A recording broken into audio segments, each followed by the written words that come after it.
Olá, boa tarde, eu sou Heitor Antônio da Silva, sou o diretor deste programa e o programa tem o nome de Personalidade. Pelo título, você já sabe que temos que entrevistar aqui pessoas de importância singular, que têm uma visão de fora grandiosa, que têm um significado de vida, de operacionalização da sua existência, do seu trabalho, que cobre o território brasileiro. Alguém especial. Este programa vai ao ar toda última sexta-feira do mês. Toda última sexta-feira do mês. É um programa só, até porque não existe nesse país tantas personalidades assim para entrevistar, certo? E para este programa eu tenho um convidado muito especial. Um colega meu. Ele é um pastor. Pastor Pascoal Piragini. Pastor, boa noite. Boa noite. Muito obrigado, Heitor, pelo convite, pela alegria de estar aqui e pela singularidade. Vamos ver se é isso mesmo, né? Pois é, a singularidade do programa, né? Isso. Dá a oportunidade que é muito boa, porque você é o personagem desse momento e eu estou tendo o privilégio de entrevistar. É muito importante, privilégio mesmo, né? Pascoal Piragini, ele é hoje o presidente da Convenção Batista Brasileira. Já havia sido presidente outrora, aliás, há pouco tempo atrás. Foi por duas ocasiões. Duas ocasiões ele foi presidente da Comissão Batista Brasileira. E é uma convençãozinha pequena, talvez seja fora dos Estados Unidos a maior, talvez não, com certeza fora dos Estados Unidos a maior convenção batista nacional. Se bem que não podemos levar muito a sério os Estados Unidos, que pelo menos lá eles têm 15 grandes convenções batistas. São 15 convenções batistas. Aqui não. A Convenção Batista Brasileira é uma só. Há outras convenções, e que bom que surjam outras aí, mas com modelos diferentes de eclesiologia, mas nesse formato clássico histórico é a única Convenção Batista Brasileira. É dividida em convenções estaduais, etc., ordens, enfim, muitas coisas, mas ela é una, graças a Deus. Pastor Pascoal Piragini, o irmão também tem um ministério de quantos anos na sua história de Brasil? Olha, eu vou completar agora em agosto 44 anos de ministério. 44 anos. Dá para sintetizar, 4 e 4, 8 anos. 44 anos de ministério.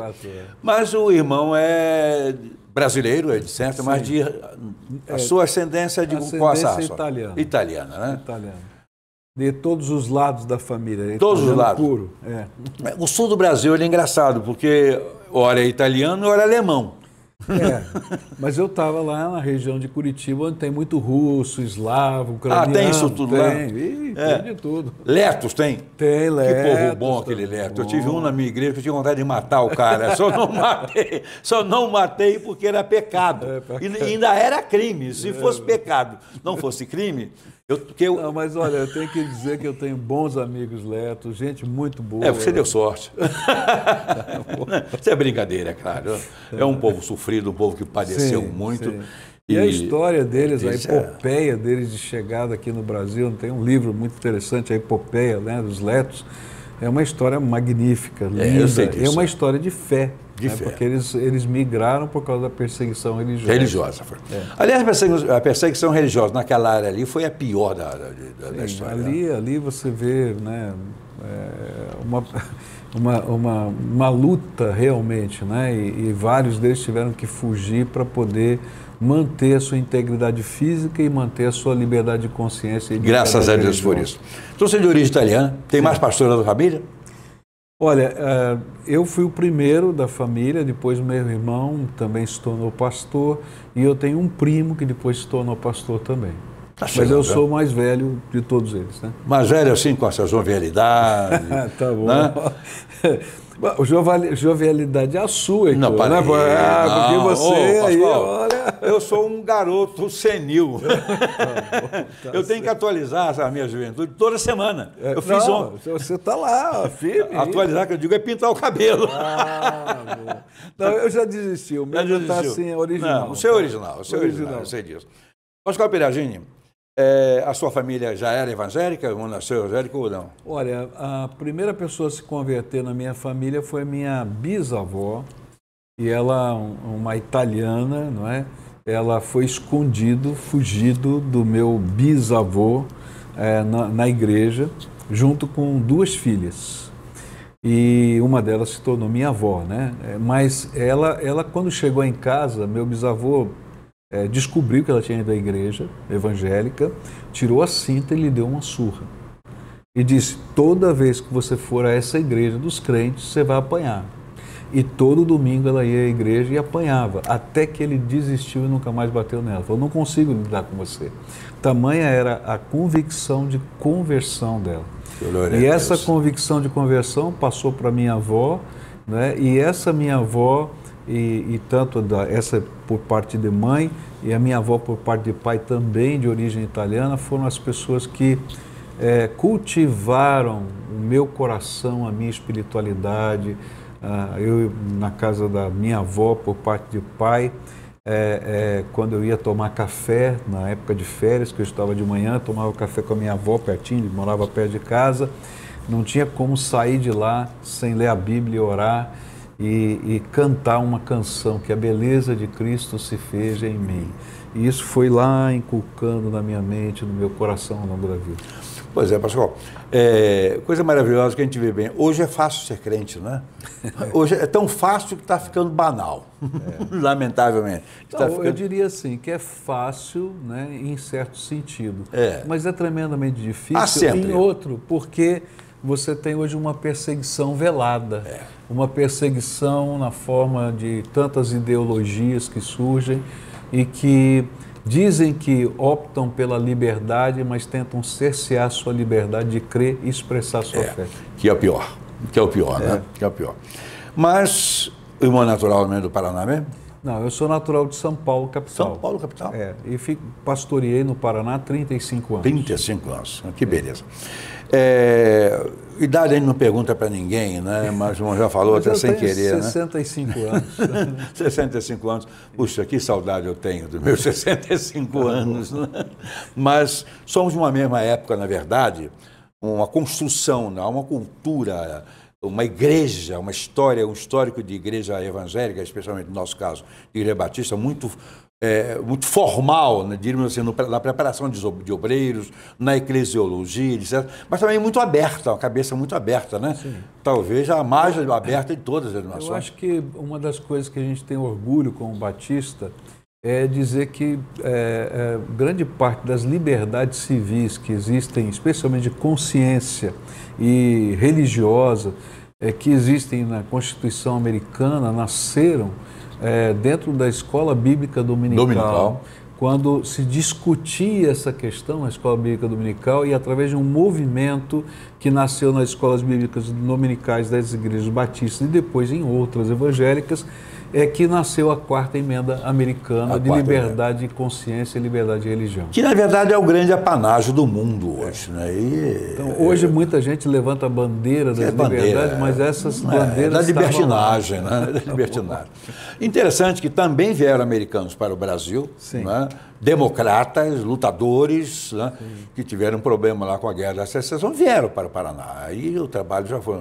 Já vieram para São Paulo. Para São Paulo, aliás, lá para a região americana, aquela região ali, onde foi o primeiro trabalho batista de fato, né? Implantado. Mas tem uma história, porque algumas pessoas olham para isso, né, e dizem assim, porque até críticos, né? Porque eram escravagistas e etc. Mas uma das coisas mais bonitas da história dos batistas é que a primeira igreja batista brasileira, que nasceu lá em Salvador, ela começou com missionários americanos do Sul. E esses missionários do Sul começaram a evangelizar, a pregar o evangelho, e tinha um cidadão negro que começou a frequentar a igreja. E de repente ele desaparece. E aí perguntam, por que esse senhor não está vindo mais, tal?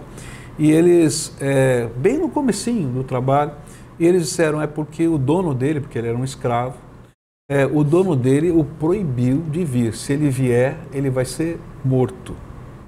Porque naquele tempo o dono do escravo tinha direito de vida e morte.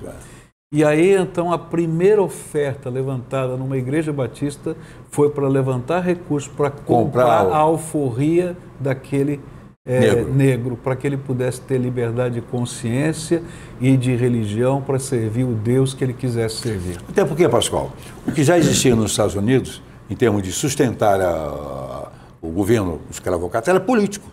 não era uma questão da população, quer dizer, a alma do americano já estava impregnada pela liberdade, já estava, né? Bem, o irmão tem uma formação ampla, estudou no exterior? Não, eu estudei, vamos dizer assim, eu fiz o meu doutorado na África do Sul, né? Mas foi um doutorado, vamos dizer assim, à distância e presencial. Então, chamado sanduíche, né? Sanduíche, é isso aí. O Seminário do Sul? Não, eu fui formado na Faculdade Teológica de São Paulo. Depois fiz a minha convalidação lá no Paraná, na época em que o MEC reconheceu permitiu isso aí. E depois fui estudando em outras áreas. Interessante. As informações que eu tenho é que ainda hoje uma das melhores instituições de ensino teológico é a Faculdade Teológica Batista do Paraná. A Faculdade Teológica Batista do Paraná, ela manteve ao longo do tempo, né, a sua identidade, tanto confessional como de linha teológica mais tradicional. Né? Porque o liberalismo religioso, né, e liberalismo no sentido teológico, chegou a invadir algumas instituições batistas também aqui no Brasil. Eu sei disso. Né?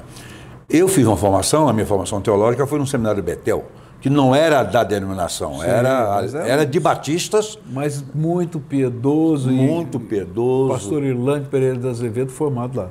Formado lá. O de Brasília também, que foi da Memorial de Brasília. O Weber. O Weber. Olha só. Weber Vasconcelos, não é isso? Também formado lá. E eu também, né? Peraí. Você não vai me deixar fora dessa. Era considerado, na verdade, o seminário mais piedoso. Mais piedoso que existia. Miranda Pinto era um. Miranda Pinto era um homem de fé, porque sustentou aquele seminário à base de joelho e oração. Inclusive a pessoa jurídica do seminário é a Sociedade Evangélica de Fé. O nome é essa, Sociedade Evangélica de Fé. Mas eu tive ali professores como Valdomiro Mota. Sim, primeiro missionário nosso. Lá na Bolívia, né? Valdomiro Mota. Davi Gomes.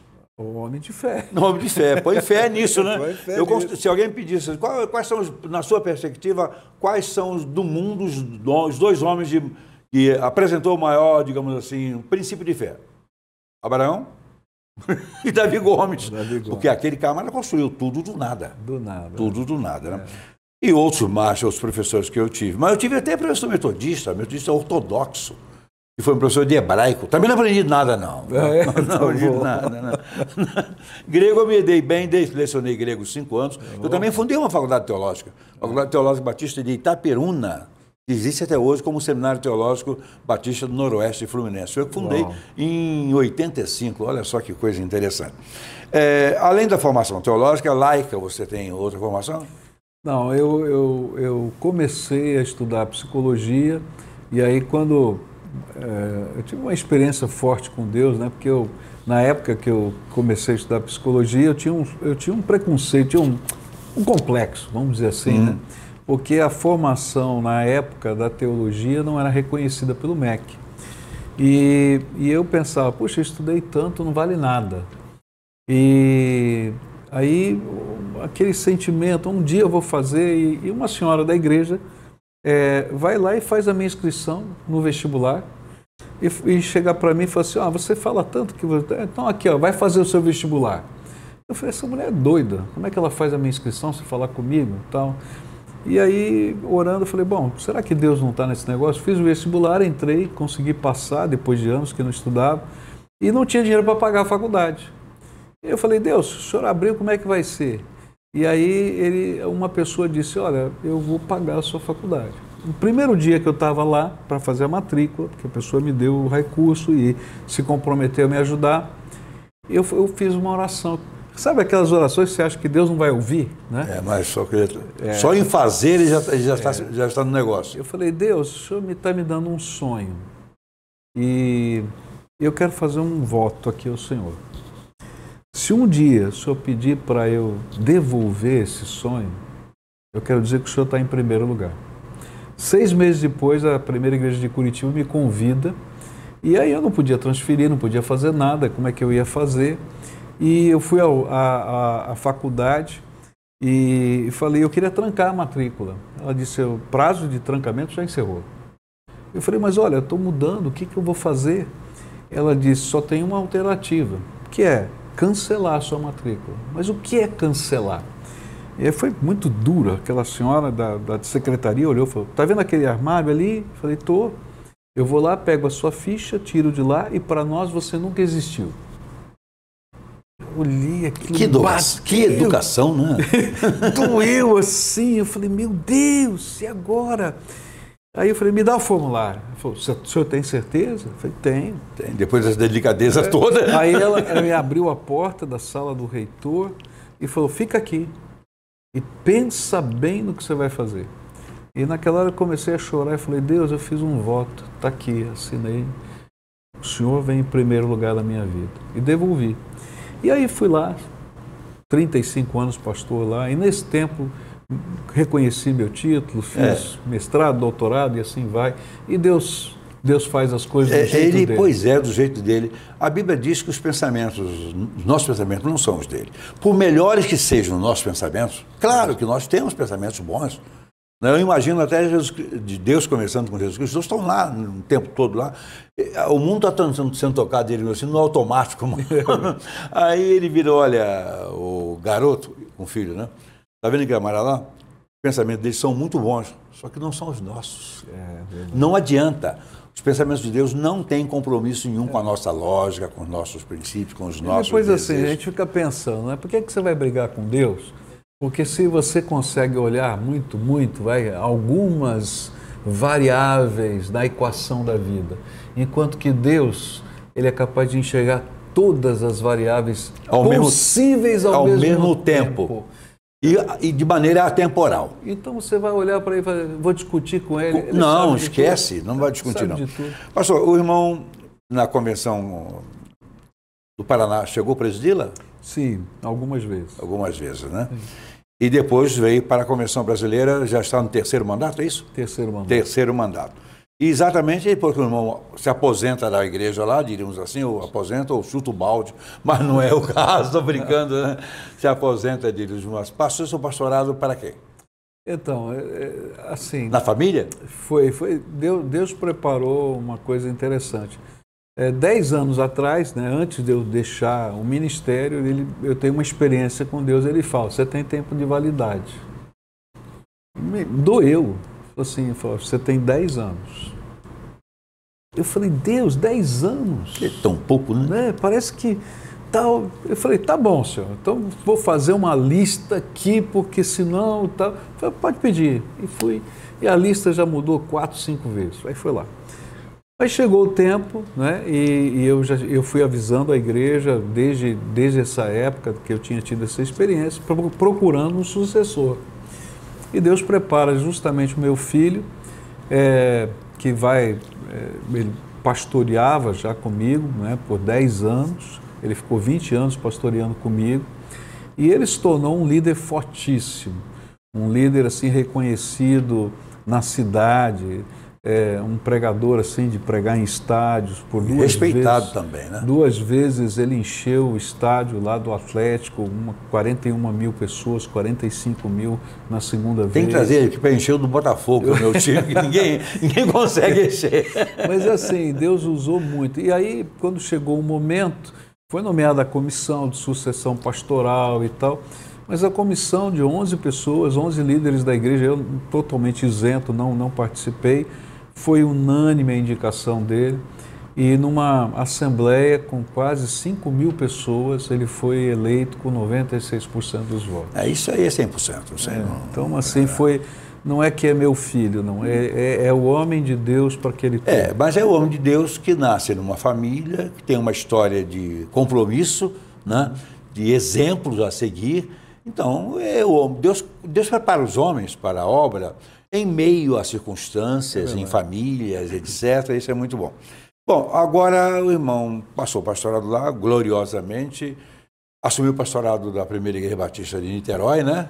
Assumi interinamente. Interinamente. Né? Foi um convite feito para essa igreja num período de transição, para que eu pudesse ajudá-la a transicionar. Então, estou há 5 meses ajudando a Primeira de Niterói. Eu diria o seguinte, eu fui membro daquela igreja, preguei muito naquela igreja, na condição de membro, fiquei lá 10 anos, pouco depois que eu saí, o pastor Vaninho saiu também, então eu conheci aquela igreja no auge. É uma igreja muito boa, é histórica, né? É uma igreja histórica. Histórica. 132 anos completou agora, dia 1º de maio. É uma coisa maravilhosa, né? É um trabalho maravilhoso. A sua vida de denominação agora passa pela presidência da Convenção Batista Brasileira de novo. Sim, tá? É verdade. Como o irmão está se sentindo agora, sendo presidente, encostado na sede?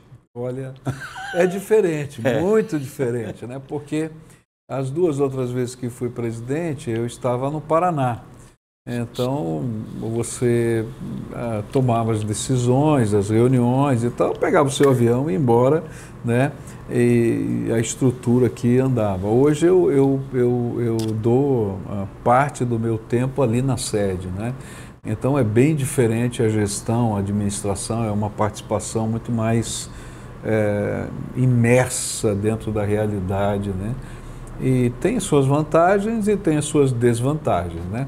A vantagem é que você pode, talvez, agilizar alguns processos.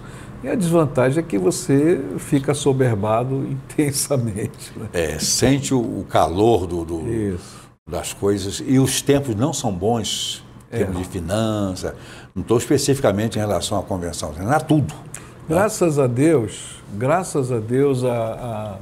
a convenção, ela vive um tempo, vamos dizer assim, de estabilidade, tá? Não temos assim um grande problema que está assim eclodindo, tal. Existem problemas como qualquer organização, pontuais, né? Pontuais. Mas que existem meios de você resolver, trabalhar, existe uma visão de cooperação e as coisas caminham. Agora, por exemplo, a gente está vivendo essa tragédia no sul do país, no Rio Grande do Sul, e hoje, por exemplo, parte do dia foi criar um comitê de guerra para ajudar. Então, mexendo com homens, juventude, mexendo com missões nacionais, como é que a gente pode ajudar, articulando com os colegas que estão lá, estão vivendo isso, como podemos ajudar. E o Brasil inteiro, naturalmente, de qualquer área, está preocupado com isso, mas também os batistas estão se mobilizando, carretas missionárias são enviadas com alimentos, outra com a estrutura médica, já estão a caminho de lá. Não sabemos como é que vamos chegar nas regiões, porque tem muita dificuldade. Então, tem algumas pessoas que foram à frente, chegaram até Florianópolis, de lá seguiram de carro para tentar alcançar os lugares mais atingidos e vão como batedores à frente para poder chegar à estrutura. Abrir espaço. Depois, abrir espaço. Mas, por exemplo, falando com 2 líderes lá, que são da Convenção Gaúcha e da Convenção Pioneira, são 2 convenções lá, ambos disseram assim, olha, hoje o que nós precisamos é do apoio, da ajuda, mas não venham agora, porque nós não sabemos nem como receber vocês aqui, porque a gente não tem água, não tem luz, não tem isso, não tem aquilo. Eu falei, nós sabemos, nós queremos só oferecer a nossa ajuda. Nos mobilizar, né? A pior catástrofe da história do Rio Grande do Sul. Eu nunca vi, eu acho que a gente já viu enchentes nesse país, a gente já viu tragédias, né, incríveis, né? Mas na extensão e na dimensão, 360 municípios que estão praticamente destruídos, né? Algumas cenas que a gente recebe aqui são estarrecedoras. Um negócio assim, você vê uma cidade coberta, totalmente coberta, parece que não tinha cidade ali, é um negócio incrível. Pessoas passando no barquinho, né, porque não tem rua, não tem nada, e dizendo, olha, nós temos que levantar os fios porque o barquinho não passa, porque a água está na altura dos fios. Então, se você imagina uma coisa dessa numa cidade e tal, 360 municípios, 93 pontos de interdição nas mais variadas estradas, destruição, falta de alimentação, falta de abastecimento, gasolina, água potável, é uma coisa fora do normal. Não, olha, pior do que isso, somente uma catástrofe geral do mundo, sim, né? Sim. É claro que o Brasil não é, o Rio Grande do Sul não é, digamos assim, exclusivamente aquele que está recebendo passando por esse sufoco tão grande. Tem ocorrido coisas horríveis também no mundo inteiro, né? Só que está muito presente, está muito... Eu acho que está perto da gente, a gente vai sentir mais, mas também eu acho que a extensão...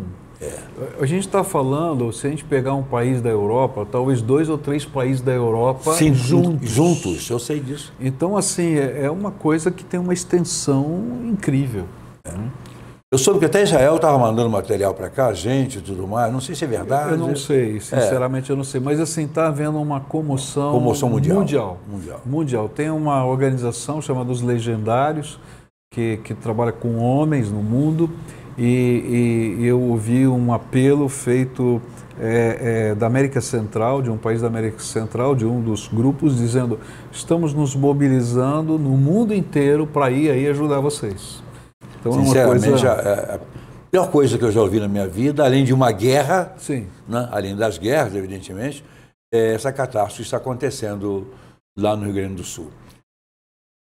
E não tem, é um estado que não tem histórico de coisas assim tão violentas. Pelo que eu estava ouvindo, eu não sou um expert nesse assunto, mas uma enchente não dessa dimensão, mas também grandiosa, foi em 1941. Não é? Mas não nessa extensão. Nessa proporção. Né? Nessa extensão. Uma coisa triste, né? Bem, mas não, isso que está acontecendo no Rio Grande do Sul, esperemos que vai acontecer em outros lugares do Brasil. Nós estamos tendo uma desorientação climática, a coisa é muito séria. Nós fizemos agora, há um mês passado, um programa aqui sobre a ciência em pânico, sobre a mudança do eixo magnético da Terra, foi um outro programa. O Polo Norte está saindo lá para cima da Sibéria, está descendo. E a última vez que ele virou totalmente tem 780 mil anos. Ele inverteu. Uma inversão de polos magnéticos não é uma coisa simples que aconteça no planeta. As consequências, lá atrás, há 850 mil anos, nós não sabemos quais foram, né? Mas agora, se virar, vamos saber exatamente o que... Ou não, né? Ou não. Eu acho que não. Eu acho que não vai dar tempo, né? Se Deus quiser, né? Mas o mundo está todo nessa situação, muita coisa. Eu acho que há uma sensibilização do mundo inteiro, né, uma consciência, se é que a gente pode dizer assim, para perceber, né, que a interferência humana ela tem gerado vários transtornos na situação da própria natureza, né? E quando a gente lê a Bíblia, né, a gente vê uns negócios assim que talvez há anos atrás alguém lesse e dizia assim... Não, isso aqui não pode acontecer nunca. Não pode acontecer nunca. Nunca. E de repente você olha lá e diz, opa... Está pior do que estava previsto. Dá para acontecer. Dá. E tem muita coisa ruim ainda para acontecer, nós sabemos disso. Nós não torcemos para que isso aconteça, mas tudo faz parte de um planejamento para o fim das coisas, segundo o controle de Deus. Pastor, irmão, hoje na convenção. A Convenção Batista Brasileira, ela mudou, porque tudo nessa vida muda, as pessoas mudam, as gerações mudam, a cabeça dos pastores mudam. Os pastores de hoje precisam estar cada vez mais preparados, porque...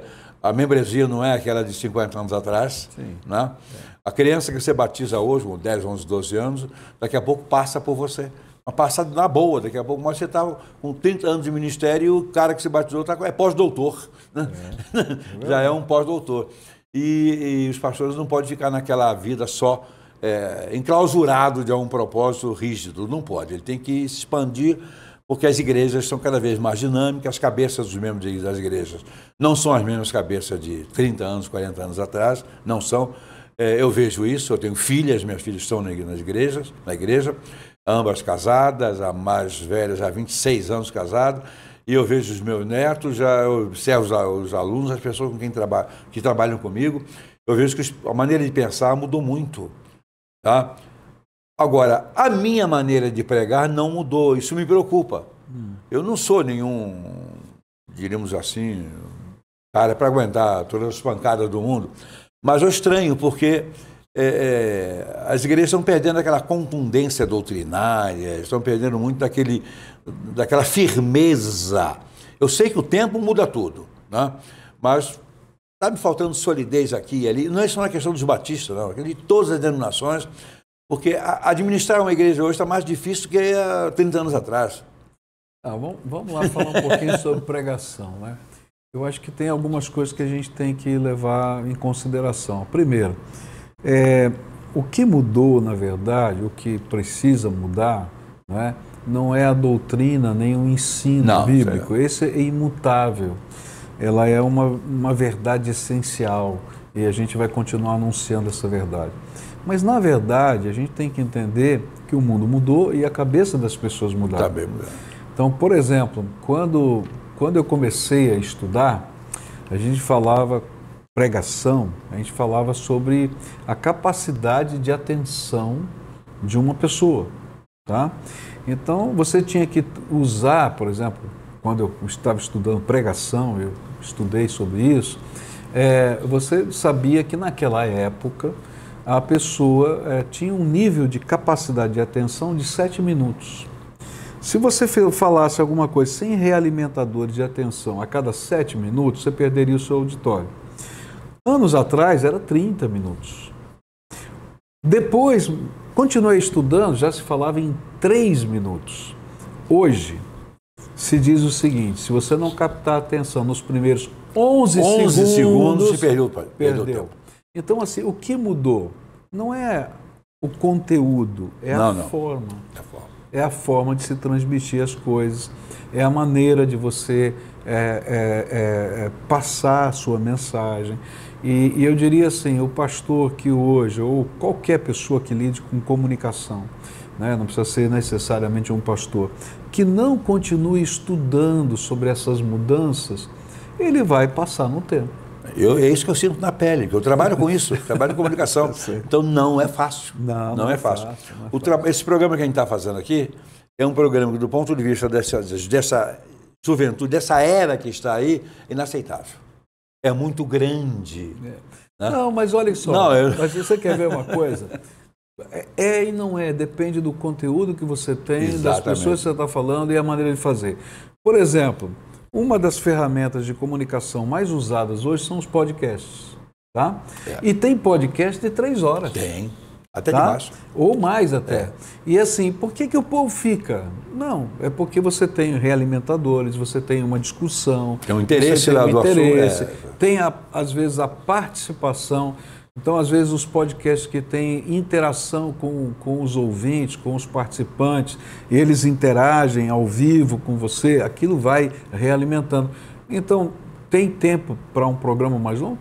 Tem como fazer? Tem. O importante é que a gente compreenda como é que as pessoas estão recebendo aquilo que a gente está fazendo. Um dos primeiros princípios de comunicação é que a comunicação não é aquilo que você fala, mas é aquilo que o outro percebe e entende.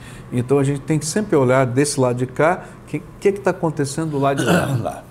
Eu ouvi um sermão, na verdade uma palestra, né, muito interessante, e falou assim, do tablete ao tablet. Ao tablet. Tá? E era sobre a Bíblia. Tá? Então diz assim, os primeiros textos da Bíblia eram tabletes de barro. De barro, escrita cuneiforme. É isso, olha lá. E agora você pega o teu tablet. E aí a discussão era essa. Uai, qual é o problema? Porque, na verdade, para levar aquele tablete de barro, você já pensou quantas toneladas para uma Bíblia? Né? Enquanto que você tem o tablet ali. Com tudo. Várias versões da Bíblia. A minha biblioteca é muito grande, né? Eu tenho cerca de 40 mil livros, tá? E aí, tradicionalmente, minha biblioteca era papel. Mas onde é que você põe 40 mil livros em papel? Que casa cabe? Fala para mim. Tem que comprar uma biblioteca, um prédio. Tá? Eu escaneei todos os meus livros. Eu tenho todos eles no meu tablet. Todos eles no meu computador. E ando com os 40 mil livros em qualquer lugar que eu vou. Então, assim, essa parte é que a gente tem que aprender, né? Como a tecnologia também nos ajudou. Em todas as áreas. Em todas. Não. E tem muita coisa ainda por vir. Sim. Muito mais rápido. Quer dizer, hoje, o que a gente está comprando no mercado, de computadores, etc., tablets, telefones, eles já estão obsoletos lá na saída. E já estão com outros sendo produzidos muito melhor do que a gente está comprando zero agora. O que a gente sabe é que, por exemplo, a tecnologia ela é tão rápida na sua evolução que o mercado não consegue suportar a evolução. Consegue. Então eles seguram para consumir, para depois entrar com o que é novo. Isso é lógico, né? Mas a Bíblia diz que a ciência se multiplicará. Está se multiplicando. Sim. E vai para todos os lados. Ela não tem, porque a ciência ela é amoral, ela não tem compromisso com nada. E nem é para ter, né? Mas o pastor Pascoal Perazini, pastor da Primeira Igreja Batista de Niterói, ainda que interinamente, para ficar nos próximos 20 anos e não 20 anos. Interino é temporário. Tem que ser... Mas 20 anos também é temporário. Depende da perspectiva.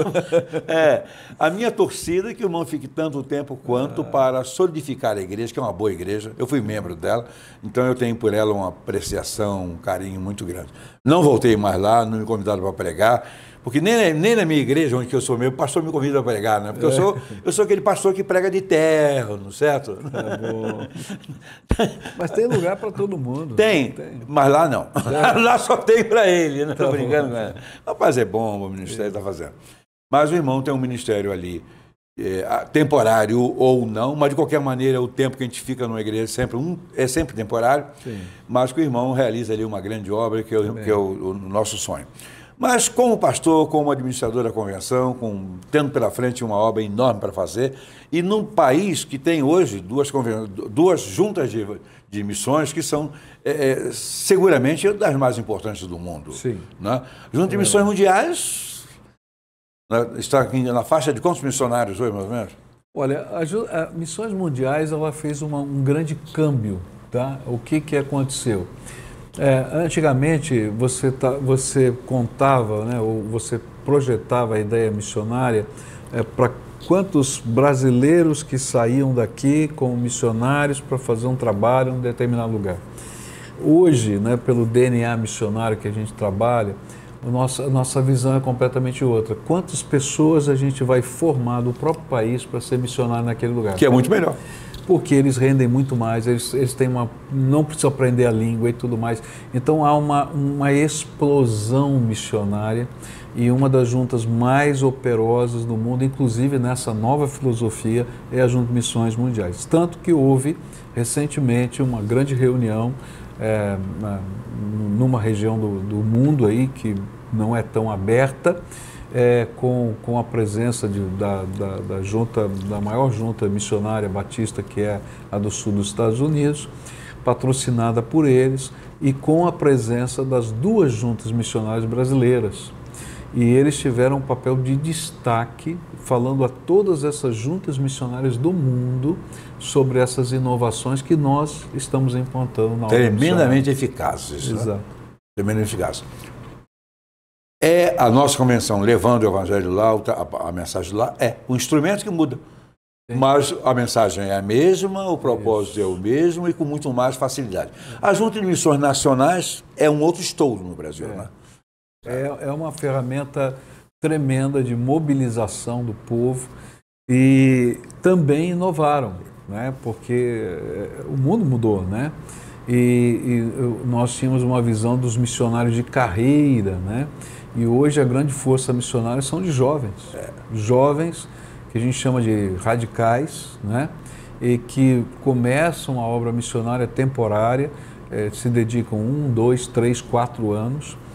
Muitos deles permanecem depois porque se apaixonam pela obra, estão nos lugares mais difíceis do Brasil. Imaginar que pudesse ter alguém. Por exemplo, uma obra preciosa aí, com centenas, quase milhares agora de jovens, entre os ribeirinhos da Amazônia, nos lugares mais inóspitos. Aquilo lá é quase um universo. É quase um universo. São 300 mil, né, pequenas populações e eles estão se espalhando ali, fazendo esse trabalho, um trabalho de levar o ensino, de levar a educação, de levar saúde, né? Tem um barco missionário fazendo tudo isso, mas de levar também essa visão do reino de Deus, da palavra de Deus, da verdade, da fé, dos valores e assim por diante. Então, é uma coisa linda. E vários deles, então, fazem agora a sua formação teológica no meio do processo de evangelização. Então, isso também, a educação à distância nos permitiu fazer. A multiplicação está sendo bem maior do que se esperava ocorrer há anos atrás. E eu vou dizer, a efetividade melhora, porque você imagina, você está estudando alguma coisa e você na prática está aplicando. Então, o teu estudo é tremendamente prático, você está vivendo o conhecimento na prática. É empírico, não você vai direto ali.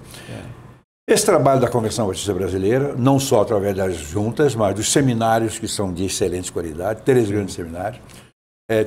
Temos as convenções... Fora todos os outros seminários estaduais, que são indiretamente... Como Itaperuna. E quantos outros por aí. Mas esse trabalho é grandioso no país e talvez não, vou ser sincero, é a denominação com maior organização dentro dessa área, tanto de missões nacionais quanto mundiais, quanto de formação teológica, no meio de todas as que estão no Brasil. Eu ouvi um podcast, na verdade, numa aula, né, de uma escola teológica nos Estados Unidos, e de repente eu vi lá um estudo de denominações comparadas lá, e tinha lá os batistas. Eu falei, eu quero ver que essa universidade, que não é batista, fala de nós, né? Eu fui lá, comecei a assistir, e de repente o professor disse assim, os batistas são a denominação mais estranha que eu já vi na minha vida. Ele dizia assim, eles não têm um órgão central, ainda que eles tenham uma convenção, mas as igrejas são independentes. Olha só, cada igreja pode decidir, é estranho, né? É diferente e tal. Eles não concordam exatamente tudo igualzinho. Por exemplo, você vai numa igreja, o culto é de um jeito, a igreja é um pouquinho diferente, a outra, ainda que tenha a mesma doutrina, mas elas não são iguais. Eles não concordam, muitas vezes de prática, porque você vai numa assembleia, um discorda disso, outro discorda daquilo, porque é uma denominação tremendamente democrática. Mas eu nunca vi uma igreja tão unida para fazer a obra missionária. Essa é a paixão e faz com que eles sejam um só. Não existe organização centralizadora que consiga fazer isso. Não existe, né? A gente conhece denominações que são centralizadoras, com bispos, com o que quer que seja. Eu não estou aqui jogando pedra em ninguém, porque Deus faz o reino dele é tocado do jeito dele, né? E se alguma coisa sai diferente, é problema deles lá. Nós não temos nada com isso. E eles não erram. Deus Pai, Deus Filho não erra. E o Espírito Santo, que é o executivo de Deus, na linguagem do Davi Gomes, que é o executivo, faz tudo que eles mandam do jeitinho dele. Não tem nada errado, né? Mas que a Igreja Batista, ela realmente Tem um estudo de um sociólogo americano, escreveu um livrinho chamado Church in America. Ele faz uma pesquisa desde a independência americana até 2005, né? Se eu não me engano, até 2005. E ele faz uma comparação, né? Então ele fala assim que nos Estados Unidos, a única denominação evangélica tradicional que continua crescendo são os batistas. E ele faz uma análise por quê. Ele falou justamente essa descentralização é a grande coisa, porque quando às vezes uma igreja vai para uma linha que às vezes não é a melhor, que pode levar a um decréscimo e tal, a outra está indo para o outro lado e soergue. E aí você então pode manter, apesar dessa diversidade, dessa pluralidade que é o espírito batista, uma sequência de crescimento. De crescimento contínuo. Contínuo. Nos Estados Unidos, a maior igreja era metodista. Está travada há muito tempo. Mas ele faz um estudo dos metodistas e é muito interessante, porque ele fala sobre os metodistas, foram a maior denominação americana no século XIX, depois no começo do século XX ela começa a cair até agora, né? E ele diz o seguinte, que eles tinham algumas coisas que eram tremendamente inovadoras.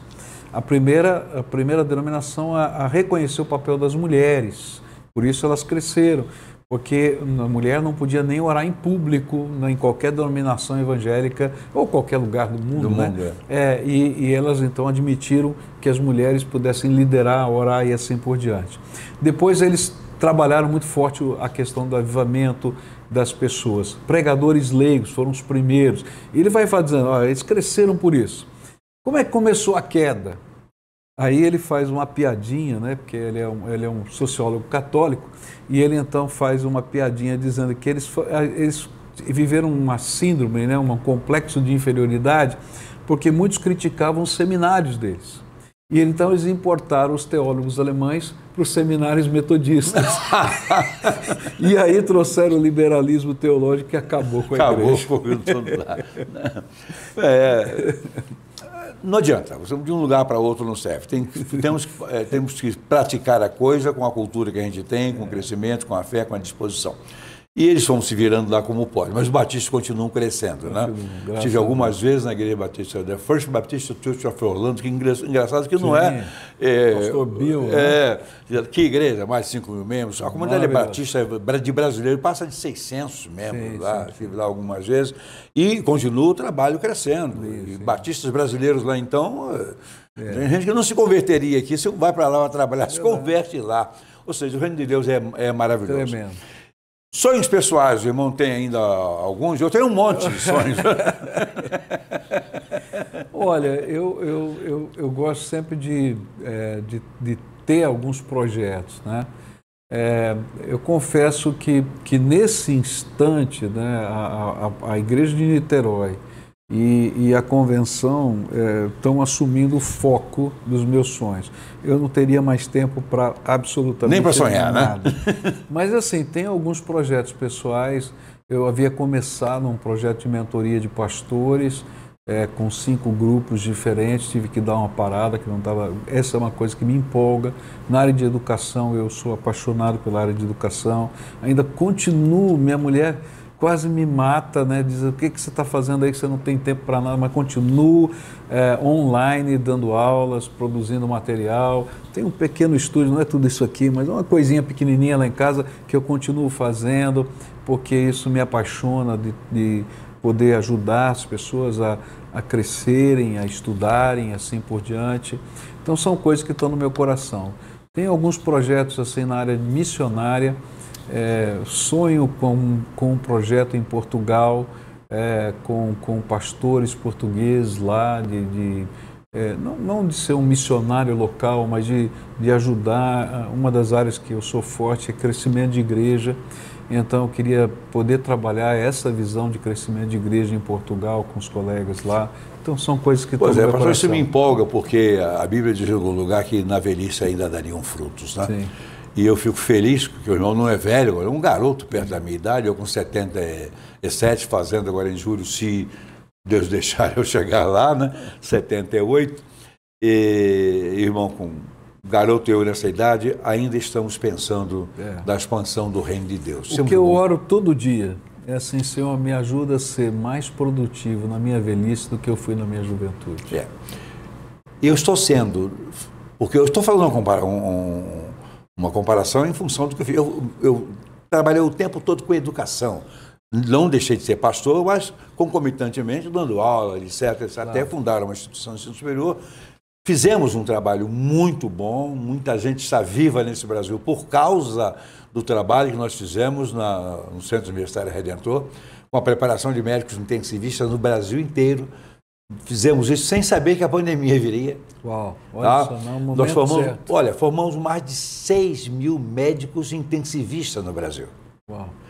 E pelos números que nós temos, se morreram menos por causa desse intensivista, a coisa deve chegar a uns 10 a 15 mil pessoas que não morreram por causa de terem médicos desses médicos preparados. Um convênio que a faculdade tinha, que a Redentor tinha, com a Associação Brasileira de Medicina Intensiva, que é a AMIB. Né? Então, eram os professores cedidos por ele, fizemos um trabalho maravilhoso nesse Brasil inteiro. Isso é ministério, porque o reino de Deus não é só aquilo que a gente pensa que é. O reino de Deus ele é tudo. A gente estuda na Bíblia, né? Talvez alguém esteja olhando assim, mas esses religiosos... Mas a gente estuda uma coisa interessante na Bíblia, que existem algumas bênçãos que são pessoais. Certo. Algumas bênçãos que são locais. Existem algumas bênçãos que são universais. E Deus fala então, né, que Ele permite que o sol nasça, né, para justos e injustos. E quando a gente pensa no mandato cultural, né, a gente vê que Deus prepara uma bênção universal através também do ensino. Através da gente preparar pessoas para determinados momentos, sem saber que está preparado. Né? E a gente não tem que saber dessas coisas. Né? E que não tem a ver com religião, com nada, é graça. Mas está fazendo. É um ministério de Deus. O ministério que Deus tem na terra, através dos homens, não segue os padrões que nós estabelecemos. Ele não leva em consideração essa nossa burocracia de fazer isso, fazer aquilo. Ele faz. Faz com quem gosta e faz até com quem não gosta. Mas, pastor Pascoal Perazini, nós estamos aqui na Agathos Play, uma TV web, que vai ao ar pela sua própria plataforma e também pelo YouTube. E nós estamos aqui com as portas abertas para a Convenção Batista Brasileira. Obrigado. Nós temos um convênio, o irmão já sabe, em aberto, para fazer um trabalho grandioso, né? Colocando na janela, digamos assim, no espelho, todas as organizações da Convenção, e com um custo muito alto. O irmão viu lá que o custo é muito alto, ou seja, nada. Verdade. Então somente... É uma graciosa oferta de amor para quem... Porque eu sou um batista, eu sou um crente, sou um batista. Então, se eu tivesse que oferecer alguma coisa para uma denominação, o único sentido faria se eu fizesse com a minha denominação. Então, de fato, nós só precisamos que esses documentários sejam produzidos, e podem ser produzidos de maneira organizada, sistemática, de maneira que todo mês tenhamos um belo documentário sobre as organizações, seu trabalho, sobre missões, etc. Isso é para somar. Mas veio aqui um apóstolo querendo implantar, de São Paulo, querendo implantar aqui na cidade de Janeiro uma igreja deles. Ó, e nos procurou para a gente fazer a programação deles durante um mês. Gravar, produzir tudo. E pagariam muito bem, até acima do que nós poderíamos pensar, uns produtores, etc. Aí trouxeram para mim e eu disse para ele, eu quero ver o que eles são. Aí me mostraram o filme do culto deles, eu olhei o povo pobre, sofrido para danar, e o apóstolo, camarada, mais numa pompa, mais bonitinho do que eu estou aqui agora. Né? A esposa dele nem se fala, eu olhei para os pés das ovelhas dele e digo, já sei o que é. Catanique, eu digo, aqui não conta comigo. Né? Essas igrejas, eu sabe que usam o nome de evangélico só para poder se aproximar das pessoas e oferecer aquilo que eles não podem dar. Né? Mas tiram das pessoas o pouco que elas têm. Isso aí não. Mas nós estamos trabalhando num relacionamento muito bom, com denominações afins, comprometidas, e nós não temos interesse denominacional, doutrinário de ninguém. Nós queremos pregar o evangelho de qualidade, com sinceridade, porque a volta de Cristo está próxima. Sim. Eu diria até que Maranata, ora vem, Senhor Jesus. As portas da Agathos estão abertas para o irmão, para a convenção. Obrigado pelo carinho. E aceitamos, porque são uma grande plataforma, né, para a gente poder levar aquilo que é o mais importante, que o amor de Jesus transforma. Isso aí. Deus abençoe a todos. Esse programa sempre vai na última sexta-feira do mês, ao ar, um por mês. Não dá para termos um toda semana, porque personalidade, sobretudo como esta aqui, não é muito fácil de arrumar. Tá? Felicidades a todos, Deus abençoe a todos, Pascoal. Obrigado, Deus abençoe ricamente.